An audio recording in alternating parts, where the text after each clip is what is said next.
Good morning, everyone. Um, Welcome to today's webinar on adaptive learning in math courses. We're going to give folks a few minutes to come into the webinar room, um, and then we'll get started. And I'll introduce kind of what we're going to go over today, and our panelists and our moderators. In the meantime, please hang on for 1 minute while we get started. Thanks.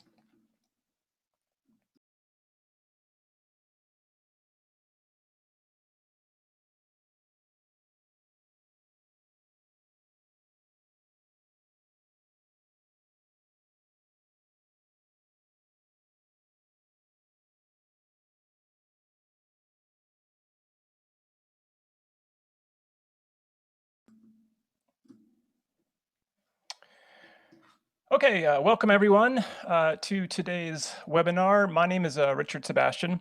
I'm the Director of Open and Digital Learning at Achieving the Dream, and I'm really happy to be here for what is our third webinar in this adaptive learning series.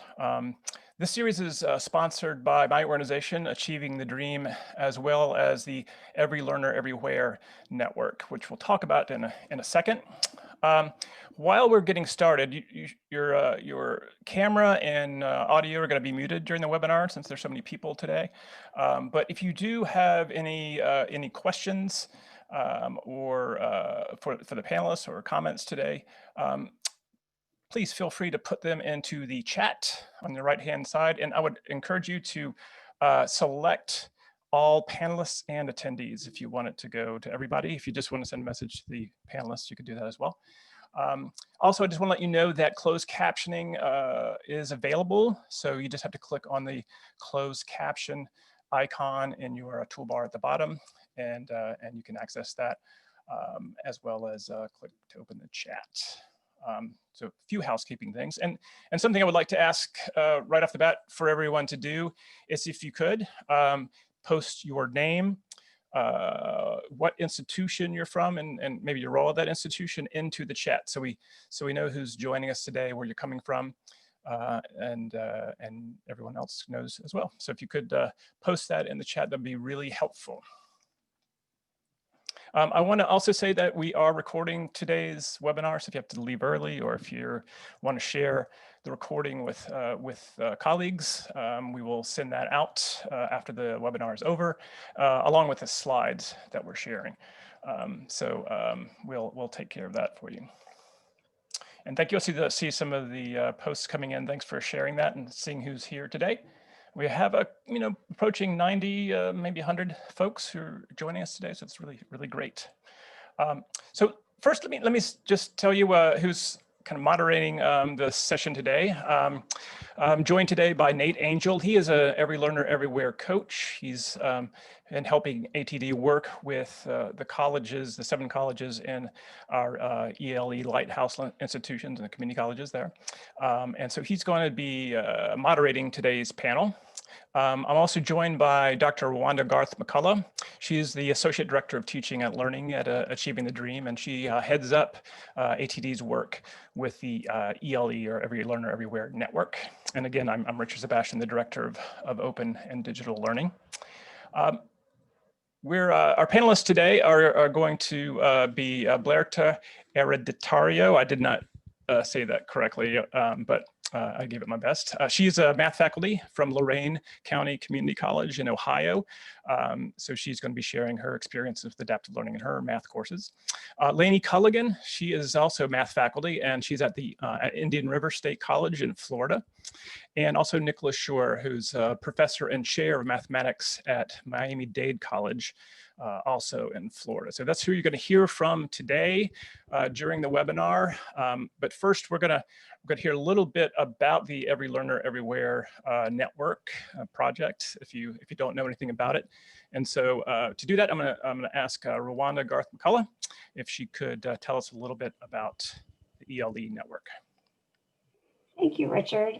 I'm very pleased to be with you today and have this opportunity to share a little bit about the Every Learner Everywhere network that Achieving the Dreams Teaching and Learning team has had the pleasure to work with over the past 2 years.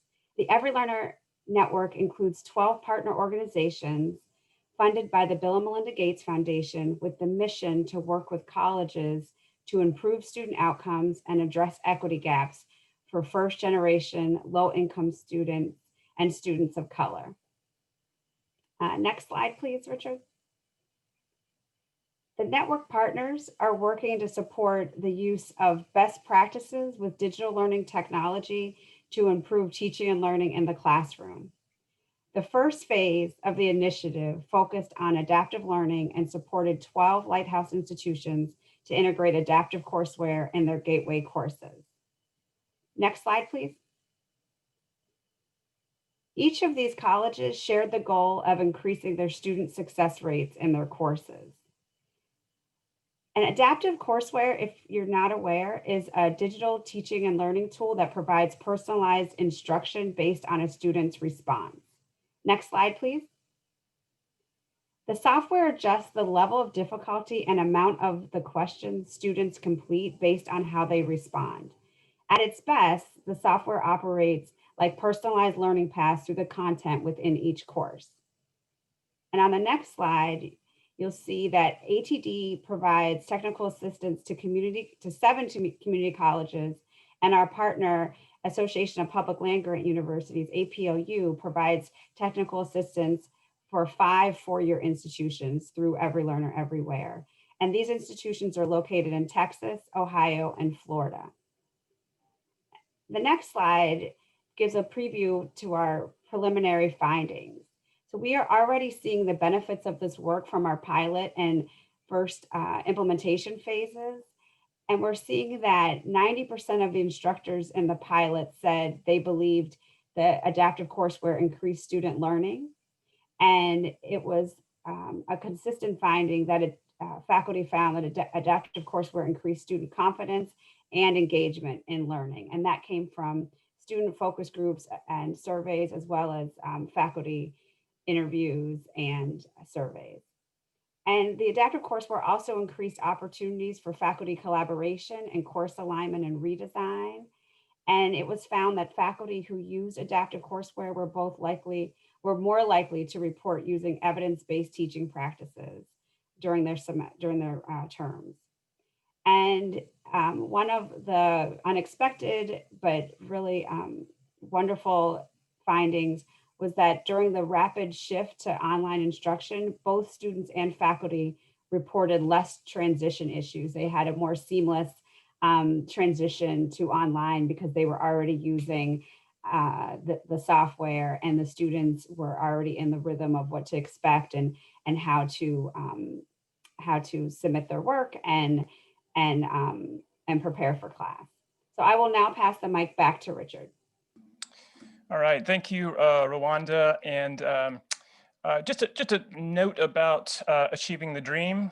We're a network of community colleges across the country. We have now about over 270 colleges in our network. And really the focus is to work with colleges to help students, particularly underserved students, realize value, substantial value from their post-secondary experience and their earned credentials, strengthening their communities. So we work with colleges basically to do a kind of holistic institutional transformation around student supports and coaching and whatever other kind of supports colleges may need to help their students be successful. One focus that we have at Achieving the Dream is on teaching and learning. We did just release our teaching and learning toolkit. I'll have a link to that later in today's session. But the ELD work that we do really kind of fits into and learning, in this case around kind of digital learning and adaptive learning tools, specifically around ELE. And we really base our teaching and learning work around what we see as 4 cornerstones of excellence. The first being full-time and adjunct faculty used evidence-based instructional practices to foster student learning. Second is collaborative partnerships that link faculty and student affairs in shared efforts to cultivate and support student success. That educators join their students as active learners in accessible, empowering, personalized, and supportive academic community.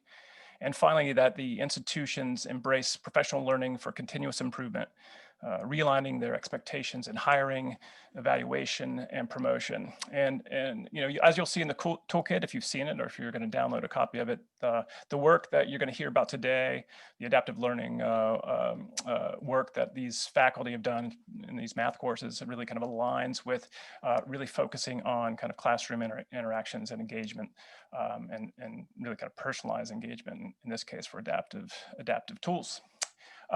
One more note is that we are part of the Bill and Melinda Gates Solution Networks. ATD is the privilege of being involved in kind of all three of their solution networks.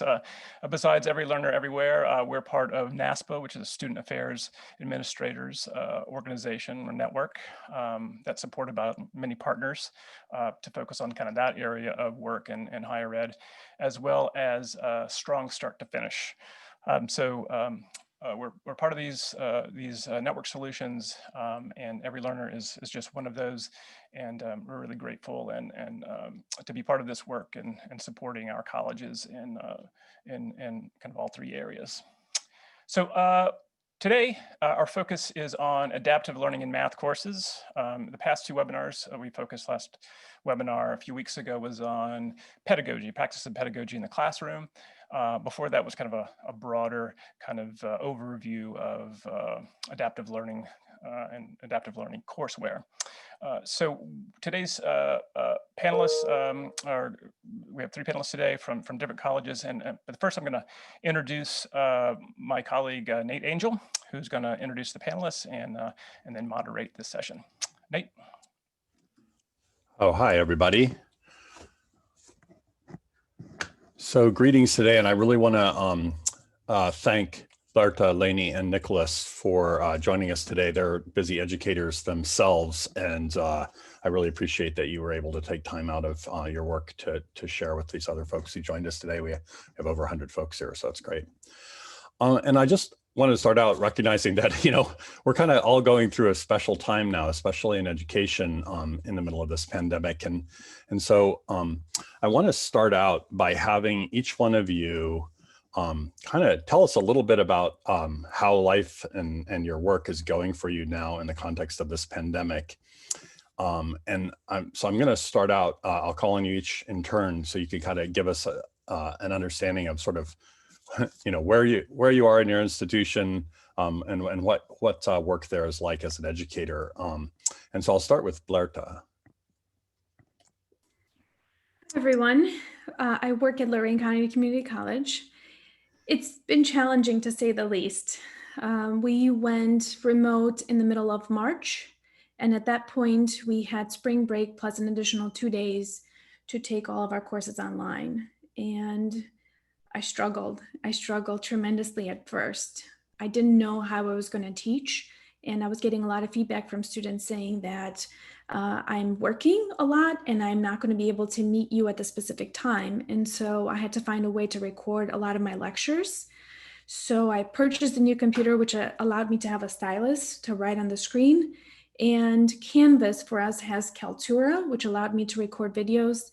And that made that transition more smooth for me. But it's challenging in trying to reach students. So I sent frequent emails, frequent reminders.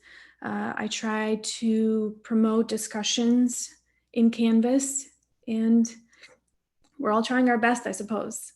But those are some of the things that I've tried to make this transition smoother. Yeah, it's interesting that you focus in on technology there a little bit. But in interviewing some students who've been going through this all with us too, a lot of them kind of came back to the idea that one thing that had happened well in the pandemic for them is they felt like they'd increased their technology skills.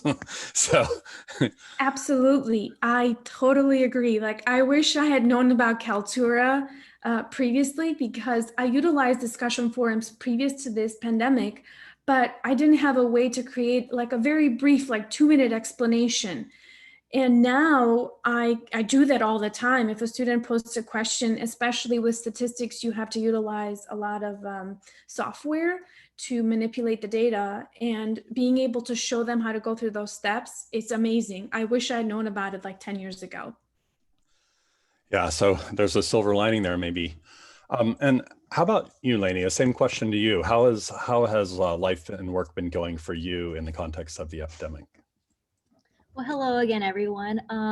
So I'm Lainey Culligan from Indian River State College. During this pandemic, it has been difficult. I think more so than ever, just because of the fast-paced nature of it being, so abrupt. But thankfully, I think here at IRSC, we've been, the whole society is kind of going more online. So I think we've kind of been transitioning. So for example, I've been trying to implement flip model of where they watch the lectures at home at their own pace on YouTube. So that way they can do it on their own device. And then they come in class where we have peer tutors and they can do the actual work in class with us here to support them and for us to help them. So that I felt like gave me a huge jump because a lot of my lectures were already recorded online.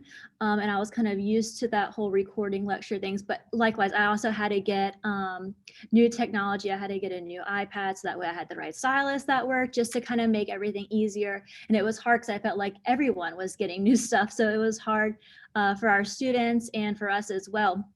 But I feel like as educators, that is what we're good at. We're good at, being thrown curveballs and just dealing with it like, on the spot.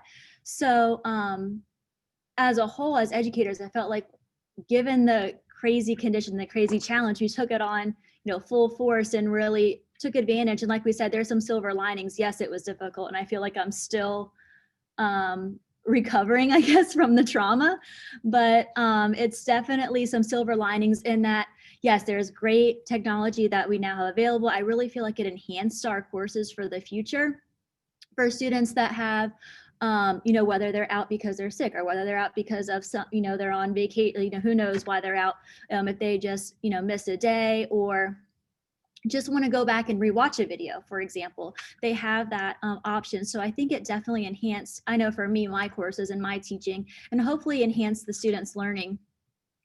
They also, communication was a big thing. Thinking through this answer, communication came up because I felt like in the past, communication with my students on their end relies solely on talking to me in person. And for me, I spent many hours sending out emails with no responses, and communicating was a hard part. But I feel like now that we're kind of all in the online, so I do online and hybrid courses where we do meet partially face-to-face. So I still have a little bit of an interaction, which I'm very thankful for in a math class setting.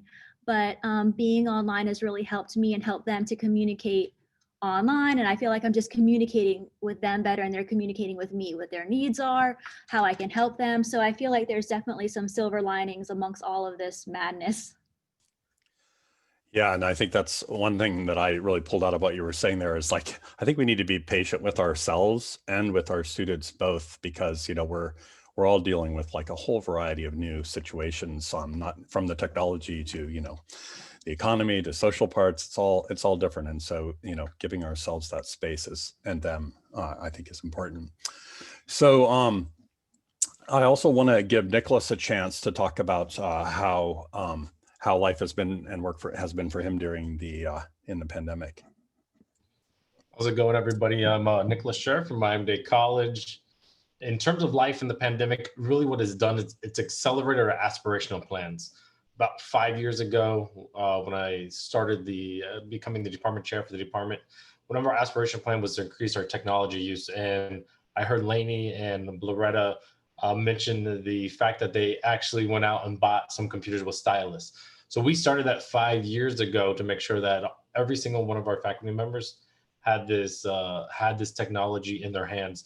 The reason is because we wanted student access. We wanted to make sure that when a professor goes in the classroom, it's just not a whiteboard, that they can actually use something like OneNote or Word or Microsoft Journal or whatever software they prefer, and actually record the lecture.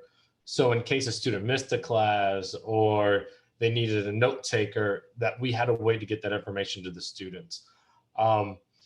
In terms of the software, really what it did, it forced us to really create course templates for all of our courses, but more than just the course template is adding those additional resources. So which videos are going to work for the courses. Are we going to use an adaptive piece, since we are talking about the adaptive learning approach here? So this became a big challenge, and really what combining this project with COVID-19, really it's forcing my department to shift into starting to think that all of our courses need some aspect of the adaptive in it. How much, I don't know. So in the spring, we're going to first do our first huge set of courses, and we're going to move on over to ALEKS 360, which is a combination of adaptive and static homework platform. So all in all, I can say it's been pretty good. The biggest challenge has been training every single adjunct to be able to use this technology. I think that's probably been the biggest challenge. Yeah, we're all in the middle of increasing our technology skills, right?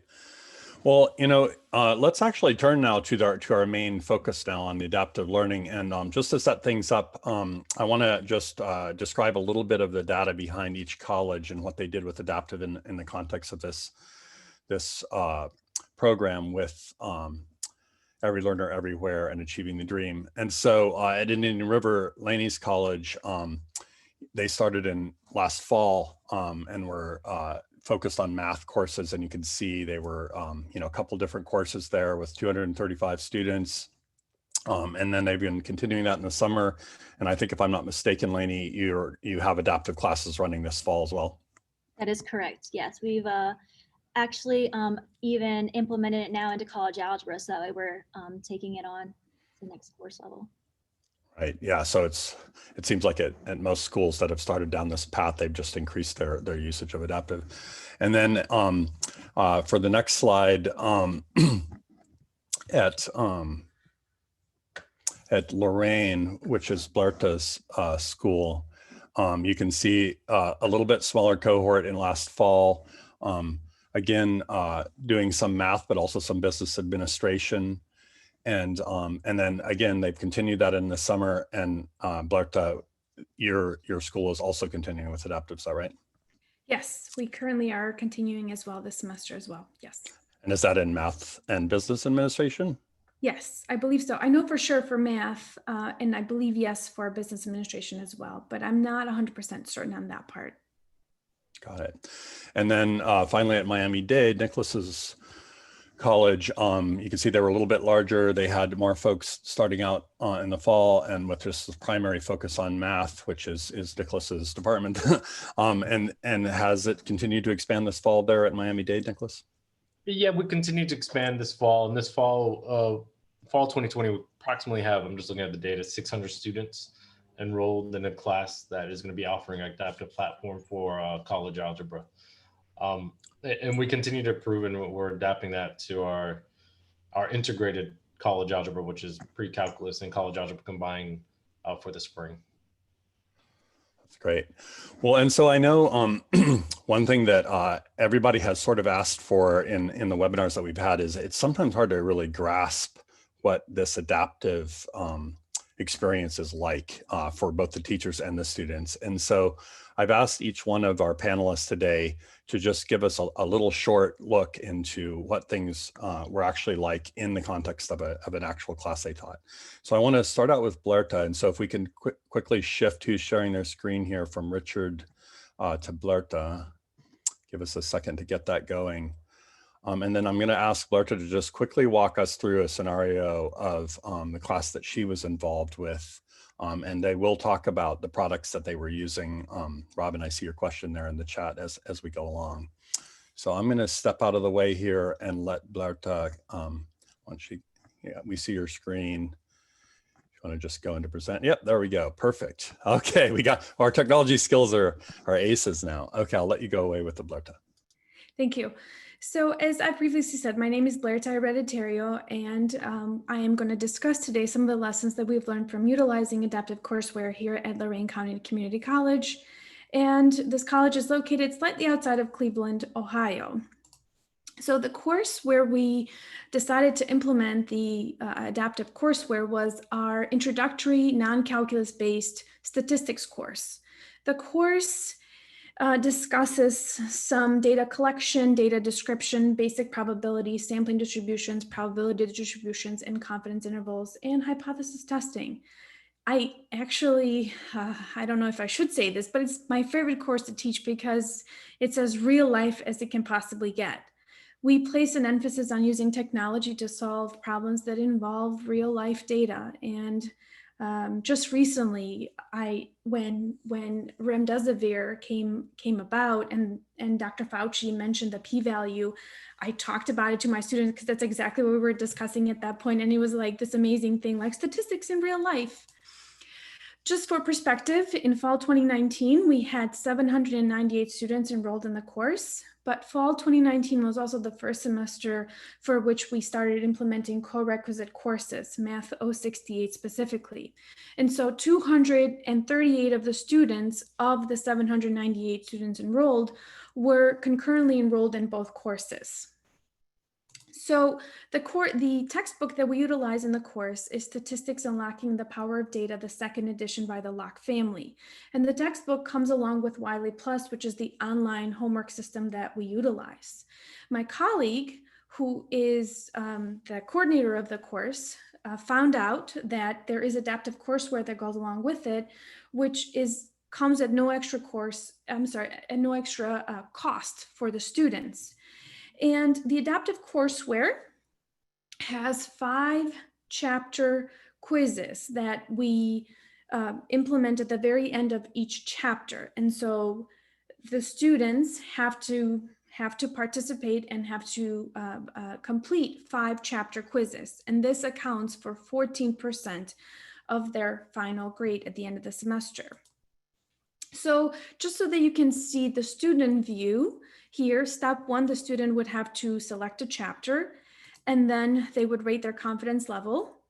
And then in step 3, they would complete the 20-question diagnostic test. So at this point, Wiley Plus is going to understand where does the student stand with regards to his or her learning. Then at this point, the student has a chance to review the reports and to determine what to study and to practice. In the next step, in order to be able to receive a grade for completing the chapter adaptive practice quiz, the student then is going to have to complete 20 additional questions.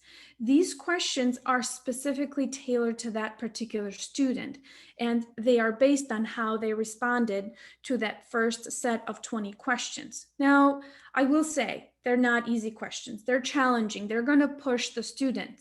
And as a result, when we decided on the grade threshold, we said we have to account for this challenge. And so you can see here that we decided that if a student completes, has a performance of between 69 to 100%, they're going to receive 100 out of 100 for that particular chapter adaptive quiz. Now, the student at this point, if they're not happy with their grade that they have received, they have the chance to continue to complete more questions. There are like 400 questions for each chapter quiz here that can go through and they can complete. And frequently I do have students that go through and complete more questions. And I've heard that they really enjoy and that fact that they can go through and complete more questions. And so they're more comfortable by the time the exam time comes around. Now, there is a caveat with it that if they do poorly on extra questions, that their grade will drop. And so they have to be aware of that. Now, how does it look from the instructor view? And so you can see here that the performance reports are broken down by chapter, by question, and by learning objective. And so as the instructor, you have the opportunity to go through and look at a particular, for example, learning objective that your students haven't performed well. And then you have the chance to say, hey, let's discuss this particular topic one more time to ensure that we're all on the same page. You can also, as a instructor, look to see how much, for example, a student has spent, how much time that a particular student has spent, and also how many questions the student has completed. Frequently, especially for the first few chapter quizzes, I will have students emailing me and saying, well, I don't know why I didn't get a grade for this particular chapter practice quiz. I did all my work. And then I will log in here and I will see that students have completed 39 questions, for example.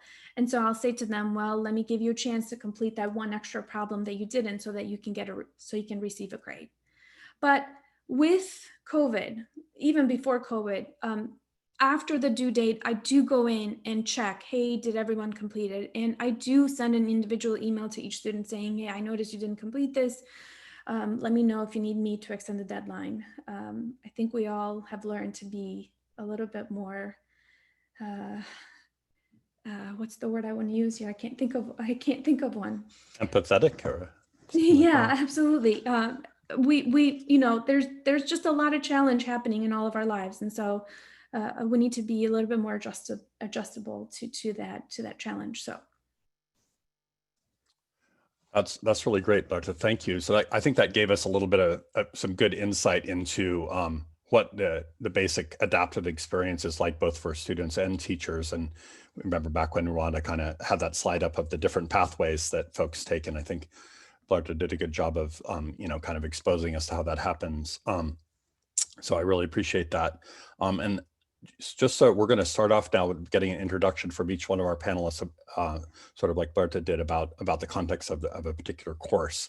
And so as we go through this, you may have questions. Feel free to put them in chat in the Q&A, and might be answered in the context of the conversation, or we might get to them separately. So now I'm going to turn to Lainey. And for that, we're going to need to bring back up the slides there, which was on it. And ask Lainey to kind of walk us through your class, and make sure to mention both like any books and materials and products that you were using, if you could, Lainey. All right, perfect. Yes. So we implemented this at IRSC. First of all, I want to say our math department is wonderful for being collaborative, and that we meet on a monthly basis. We also had an adaptive committee. So we kind of really came in between the department as a whole, and then our subcommittees for each course that we're teaching, as well as subcommittees in that, and how we're using an adaptive feature. So it's awesome to have the collaboration and support of the department behind us. So we started off by adapting it in our MAT 1100, which is quantitative reasoning course. That is our introductory math course for our non-STEM majors, as well as our intermediate algebra course. So it's the same level, just whether they're STEM versus non-STEM pathways. And that's where we kind of started everything. From there, it's, as I said earlier, it branched off to Business Cal this semester, as well as college algebra. But this was kind of like where we started everything. So this is a screenshot of a sample pie. And by pie, we're using the quantitative reasoning courses, that first course I'm talking about, which is the non-STEM pathway. And we use ALEKS for that class. So it's a collaborative based course, so where we do a little bit of lecture from the beginning. Then they work collaboratively in groups for most of the time. And then we also incorporated this adaptive feature. So before adaptive, we've used ALEKS, and we're continuing to use ALEKS for this course. And then because we're already kind of used to it, and we really had that confidence, that way we could take it. Because whenever you talk about adaptive, our first conversation was a little overwhelming, because there were so many products out there and so much things to look at, and it was just a lot, and we didn't know what was going to fit our needs best.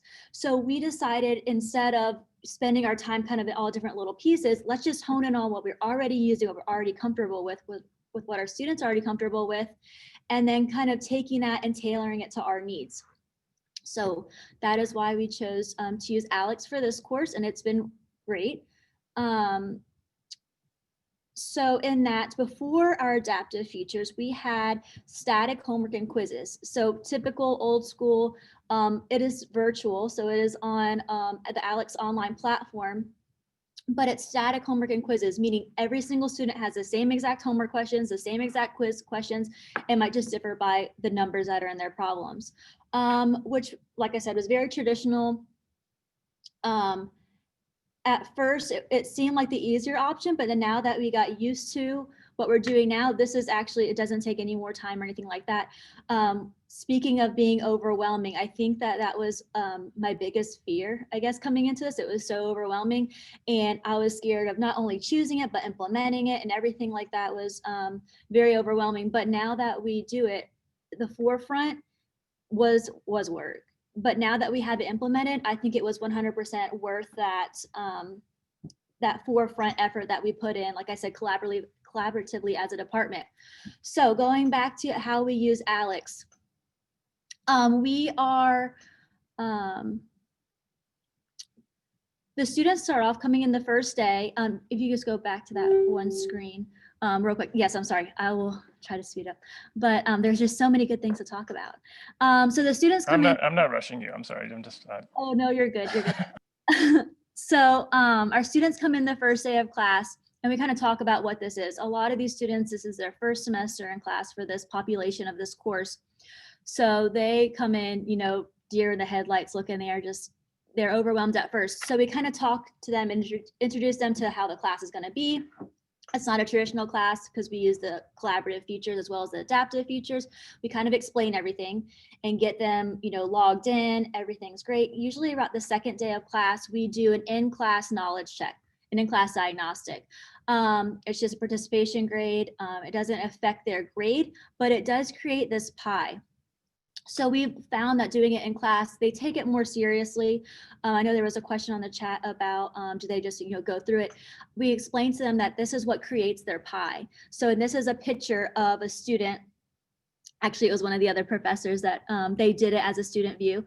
So they took the diagnostic and that way, this is what you get out of it. So you don't get a score out of it, you get this pie. So it creates an individual pie for each student, based off of their scores on this knowledge check. So it's saying, you know, these are the different features that, the different skills that you are good on. This is the skills that you're weak on. And we try to explain to them, growth mindset is a huge thing for me and for our department of this should not be full. So make sure they realize that this should not be a complete thing. So the whole point in this course is to grow our skills and to expand and to improve our pie. So they get to this this screen, and then from there at the bottom, there was a tab, and it might have got cut off, but it's okay. But it says continue my pathway. So this creates a pathway for them. All the students have to do is click on continue my pathway, and it creates that pathway for the student that is completely individualized based off of their skills on a knowledge check, and also, which I really like, on how well they're retaining the material. So they go through, and depending on what questions they get right or wrong, it kind of alters their pathway, focusing and honing in on the skills that they are showing that they're weak on. And then another, like I said, feature I really like is it kind of goes back and checks those other skills for how well they're retaining the information. And it really shows them that it links the skills together. And this is what took the place of the static homework. So now this is their homework grade.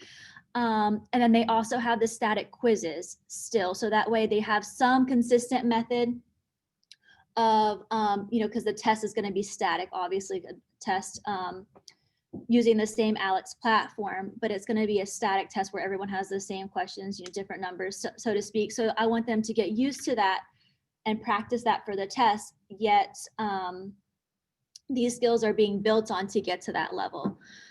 So if you can go to the next slide now, please.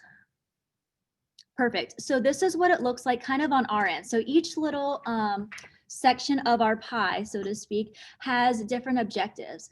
So I was really concerned whenever we first started this about everyone's going to be coming in here so different. Everyone comes in, especially we've had new legislation that's passed through that's letting students come right into these classes and not take, you know, the previous developmental classes. So we've seen a really big increase in the skill level coming in.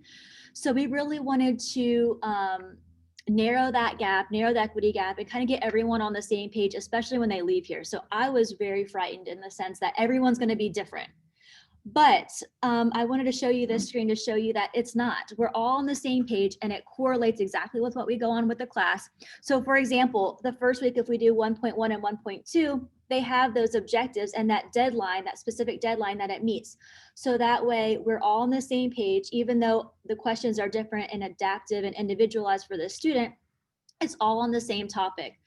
It is, because it's adaptive, where some students, they might already be strong in that skill and it takes them, you know, 15 minutes, where some students, it might take them an hour or two, and that's fine. I really want to stress the idea again of of growth mindset and working towards the goal and really working on your weak skills and individualizing the homework to work on the students' weak skills and kind of make it more like spend their time more productively. Like I don't want to spend, doing 5 problems that I already know. I'd rather spend the time more productively and work on only the weak skills. And then it still has that retention feature of it going back and addressing previous skills.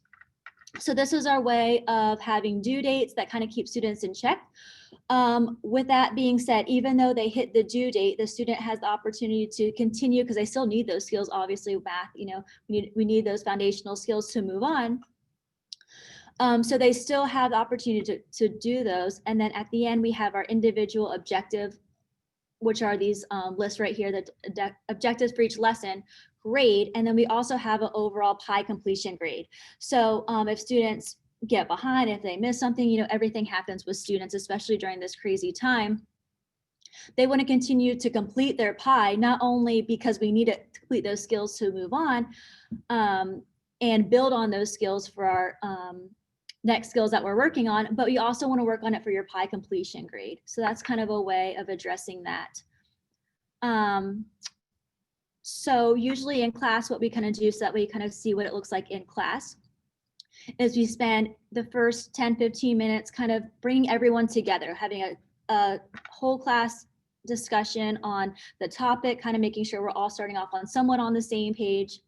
Then they break and do collaborative learning in their groups for the next 20 minutes or so. And then they finish off by working on their PI a little bit in class. And that's really shown whether it's in class virtually or whether it's in class face-to-face. That's really shown to kind of bring us together. We've also used in-class peer tutors, which has been huge. So that way, if a student is on their PI, they're working on their weak skills. So a lot of times they need help. So we have the professors walking around, asking questions. It's very active for the professors and for the students and for the tutors that are also walking around answering questions, but we're all really active in the learning process. So it's kind of been more engaging, I would say, for the students and for myself, that we are all really active in the learning process. I'm trying to think if I missed anything before going on to the next course. And then throughout the course, there is checkpoints where they redo the knowledge check and then kind of make sure that we're all, it's very, like they go back and try to make sure that we're all on the same page and it's very updated. So that way they retest themselves saying they just had a bad day. They have the opportunity to improve that grade and improve their PI. So very adaptive, very helpful, very useful. So that is our non-STEM pathway course. Moving on, this is our next course. This is actually a screenshot from MyLab Math. So we use Pearson products for our STEM courses, intermediate and college algebra. And in doing so, again, we were overwhelmed and we wanted to use the skills that we had. You're good to go to the next assignment list, to the last picture. Yes, perfect, thank you. So we used MyLab Math Pearson products previously. And so we wanted to continue using that for this course and just use the features within it to make it adaptive. So it's a little bit different, but it still has that individualized adaptive tools in it. So it's kind of cool how we still use the platforms we were comfortable with and our students were comfortable with, and we just adapted it to our adaptive features. So started off again, taking a diagnostic test. We try to make this proctored. I know with this time it's hard, whether we proctor it face-to-face in our hybrid classes, whether it's through Zoom or Blackboard Collaborate, we use Blackboard. There's kind of some different options that we have there. Again, we as educators are known to be very flexible and kind of deal with whatever's thrown at us. So we've done that. We've kind of dealt with it. So we try to take the diagnostic test in a proctored setting, so that way they take it more serious. Because a lot of times I know, even for me as a student, I'd see a diagnostic test and they just said, take it, it's participation grade. And I'd be like, okay, let me just take it. But in a diagnostic, in a proctored setting, the diagnostic I think has more value. And again, we try to explain to the students the reason behind our madness. We try to explain to them, this is why we're doing it. This is the purpose. This is how it's going to help you in your learning process. Again, fostering that growth mindset and making them accountable for their own learning. So they take the diagnostic test, and then it's kind of like Alex, they create a pie. This creates a post-diagnostic homework. So the post-diagnostic homework hones in on the students' skills that they've shown that they were weak in. So whatever skills they mastered, shown on the diagnostic test, it goes ahead and marks those correct. And that way their post-diagnostic homework is something that they do as a homework assignment at home, so that way they can really hone in and work on those weak skills that they've shown from the diagnostic test. So it's adaptive. Again, we have peer tutors in here as well. We have ASC labs, everything like that. On My Lab Math, there are videos that we can help them with.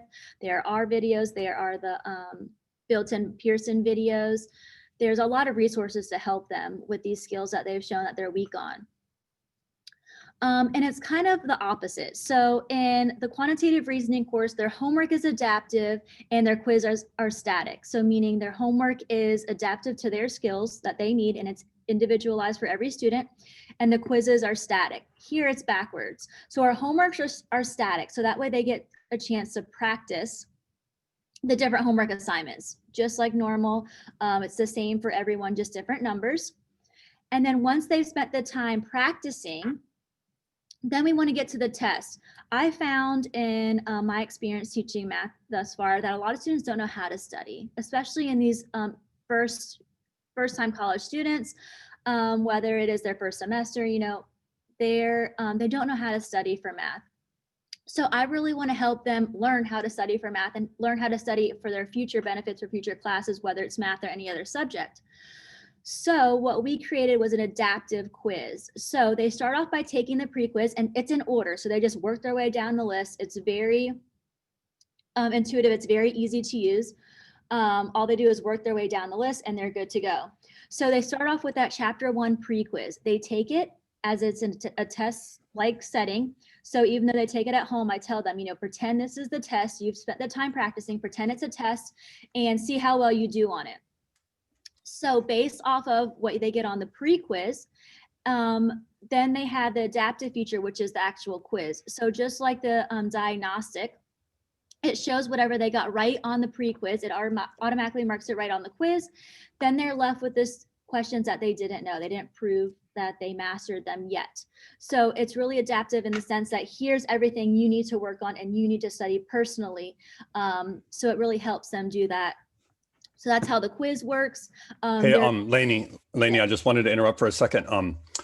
We're running a little short on time, actually, and I really appreciate the detailed walkthrough, but I'm wondering, I want to leave some time for Nicholas and some conversation too. So I'm wondering if I could kind of bring it to a close here. We understand, that there's probably a lot more detail in this course. Yes, no, that's fine. Yeah, so that's pretty much it anyway. So we're good. So that's, they take the quiz, and then they should be ready to go. So that's how we use it. And there we go. Perfect.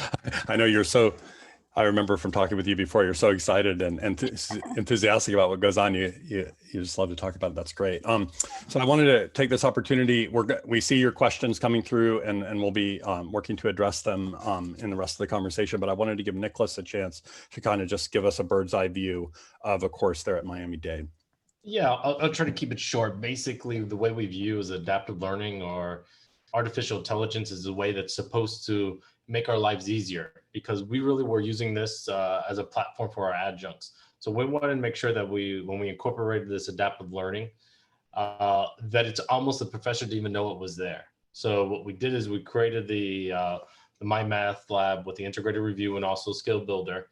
It's very similar to what Lainey was describing. We basically had 7 checkpoints, but we used it to make sure that the students had the prerequisite knowledge in order to understand the college algebra material. So before they can actually do the homework, they had to go ahead and do the adaptive piece, which makes sure that they have the skill set to be able to do the actual college algebra material. And then they can actually go ahead and actually do their static homework. So it's a hybrid. It's a combination of your dynamic assignments and your static assignments. In addition, we wanted to make sure that what happens in the classroom matches the adaptive learning platform. So we've also created interactive lecture notes that actually mimic the program itself, right? So the professors would have to ask questions that would engage the students and try to really go understand what the students don't understand. And then that way, when they go and do the homework, they can actually practice that. And I'll leave it at that. Okay, great. And I really appreciate, I feel like the three of you were able to give people kind of a much richer context around, what it's actually like to experience these adaptive courses, both from the student and the teacher perspective. And obviously it's different depending on the kind of software you use. And I would like to point out that in the interviews that we did with students, a lot of them really appreciated the fact that the adaptive platforms were giving them data back on their progress and their pathway. And I think that pie that Lainey was showing from Alex is an especially rich example of that. I had a lot of students talk about how they just intuitively understood where they were because of that visualization of the pie. And then as they completed it, I mean, when they talked about completing it, the sense of victory in their voices was remarkable. So, a couple of questions have come up while you all have been presenting. And one of them is, I just want to address head on, is about the cost. So, obviously the adaptive may not be the only piece of course materials that is being used. It may be part of a book as well, or there may be an additional book or other online software. And so I'm wondering, Blarta, in your context, do you know what the kind of relative costs of having the adaptive element in the coursework compared to maybe what they were without it? So at our school, the adaptive courseware is no extra cost for students. So we have actually implemented inclusive access to students for the textbook and the Wiley Plus. And right now, as soon as a student signs into the course in Canvas and they complete their first assignment, they have access to the material right away. And so the only thing that they get charged with their student fees is for the textbook and the Wiley Plus access. And because we did the inclusive access, students are actually getting a lower price. So I really like the fact that the adaptive courseware is no extra charge for students. So I think I responded to someone on the question and answer part. I would encourage you to talk to your publisher if you do have a publisher, because sometimes you might not be aware of material that they have available, which was the case with us. My colleague, like I said, was the one that discussed the potential of this, and it's kind of working out really well. Great. And Nicholas, at Miami-Dade, what about, I mean, you're looking across a couple different courses there, but can you speak to the costs? Yeah, we can speak of the costs. I mean, the two platforms that we use in this experiment were Newton and Pearson.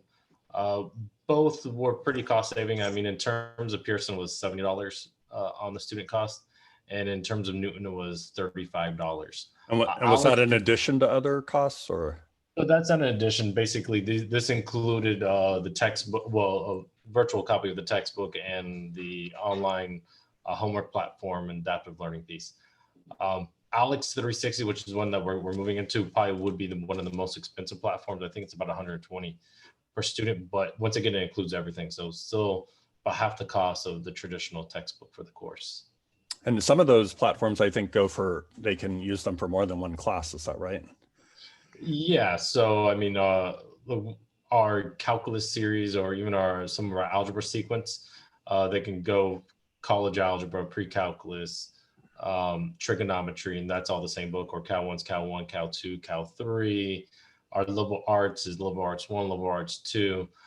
So yeah, I mean, they're definitely getting cost savings because they can use it over expand of X amount of years. That makes sense. And Lainey at Indian River, did you have an idea of what the relative costs were? Yeah, so we use the same the adaptive features were just built into our learning platform. So it was the same, whether it was adaptive or non-adaptive course. So it was pretty similar to what Nicholas was saying with the cost wise. It was all they have to do is buy the one-time access code. That includes their book, that includes all the learning platforms, their homework quizzes, everything's all in one-stop shop. Got it. That makes sense. And I mean, another kind of general topic has come up here that I think maybe we could, we might have to close on this actually, given the timing here. But a couple of you have had experience with a couple different platforms now, and I think Rhonda might even want to weigh in on this. But I'll start with Berta.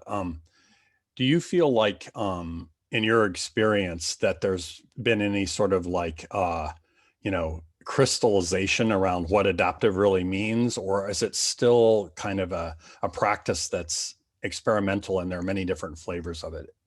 I don't know if you feel like you have enough experience with different platforms to even address that. I do not. This is the only platform that I have utilized.